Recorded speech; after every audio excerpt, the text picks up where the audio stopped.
Okey bang, ni sambal mak-mak bang. Mak pakai. Pernah bang kat mutabak ada ke? Ada bang. Panas-panas kan Panas-panas bang. Oh, lauk panas-panas bang. Buat order banyak, nombor 5. Kita ada ayam berempah bang. Ni ayam goreng mamak, crispy. Ayam, daging ada. Oh, boleh bang daging tu bang. Okey. Kuih sedapnya kuih. Apa yang ada special ni kan? Okey, kat sini kami ada macam-macam kuih. Kami Okey. ada pisang ku, ada tepung kurma, ada Okey. tepung pelita, Ini. kuih ayu, kuih lopes dan juga pempiah sirih.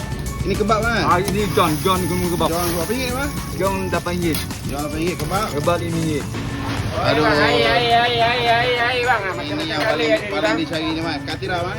Katira ni bang. Lo, siapa lapar boleh makan? Oh, tu lapar je nak lauk-lauk je. Ni kambing bang. Ada kambing bang. Dia punya bau jahat bang daripada jauh dah bau bang. Jahat bang. Okey. Ini kuih apa? Takur pandan bang. Takur pandan ada, takur Ini jagung ada ada, jagung bang. Oh, sedapnya telur dia.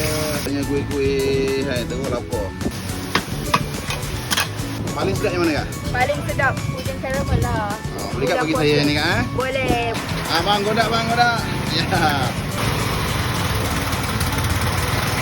RM45 kali nasi. Kalau set combo, dapat tambah RM3, dapat satu ayam.